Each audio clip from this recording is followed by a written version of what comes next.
The Patriots head to Dallas to take on the Cowboys. Patriots laying 8.5 points in this one. Hey, everybody, Scott Spreitzer from WagerTalk.com.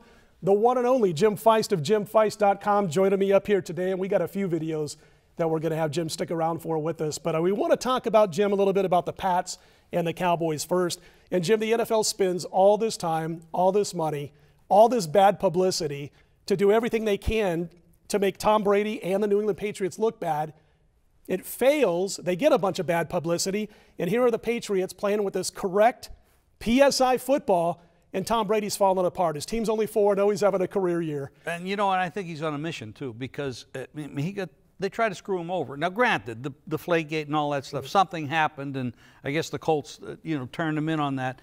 But for the league to go out of their way to try to make the poster boy, who should be the poster boy of the league, look so bad and hurt the league in that way, made no sense to me. They end up in court, they got all kinds of lawyers, and the expense. Nobody's going to come out and say what the expense was of doing all this. Of course, he gets off. They're going to still go after him. They're still trying to make him pay a suspension on this. So they're on a mission, and he's been on a mission. I mean, this guy's 9 touchdown passes, no interceptions.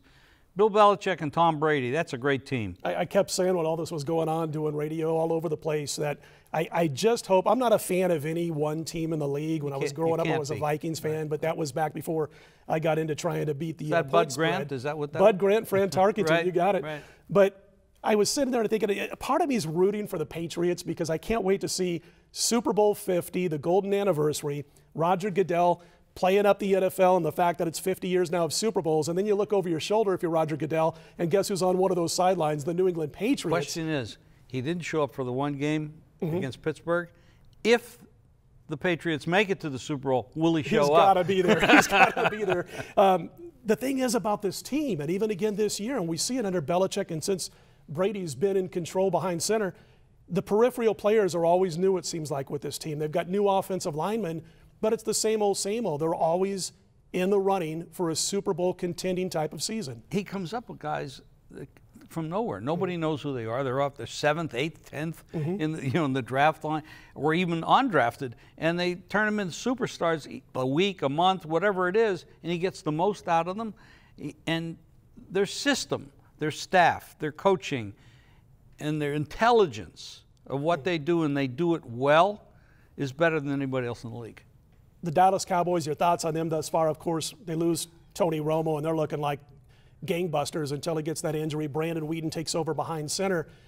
It's an offense that everybody thinks is the best in the NFL. They are certainly individually the most talented offensive line in the NFL, but yet they're having problems running the football. Your thoughts on Dallas thus far? Well, I've never been a fan of owners that interfere.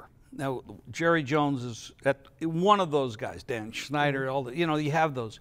Last year, they were great. Their offensive line, DeMarco Murray, Des Bryant, Romo, all of the above, Witten, they played great. I thought they should have beaten Green Bay in that crazy call and everything. They didn't. But then in the offseason, they don't sign the leading rusher, and they let him go. I don't know what the reason for that was. Somebody's ego or whatever, they clashed. Now they figure they're going to run a running back by committee. Well, that isn't working. And then last week, the guy that was the most explosive, and I can't remember his name, he gets hurt. Right. And he's out for the year now. He's got an MCL, ACL, and that's not working. They pick up pieces for this running back by committee. The offensive line doesn't look as good anymore because Murray did make a difference. Now, Des Bryant, great talent.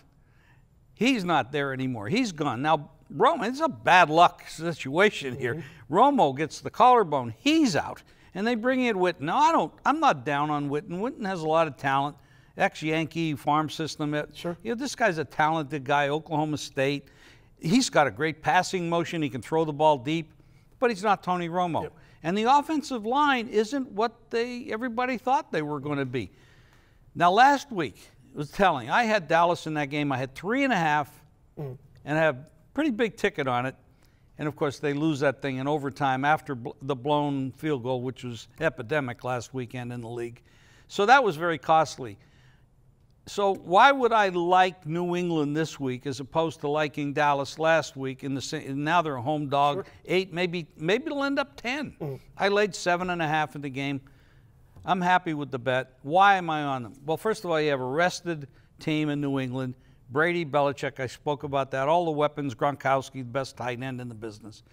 Going against Garrett, Whedon, damaged running backs, et cetera, the coaching means a lot to me. The quarterback means a lot to me. The rested team prepared, the team on a mission. Dallas has been burning people's money for years, especially at home, ironically. So I'm on New England this week, and that's would be my free play in this game. Jim's on the New England Patriots, his video best bet, our video best bet. Well, all you got to do is check out the website in honor of Jim being here. Take $10 off any purchase this weekend at wagertalk.com. Simply use the code JIM10 and you'll get it. He's Jim, I'm Scott. More to come. Stick around.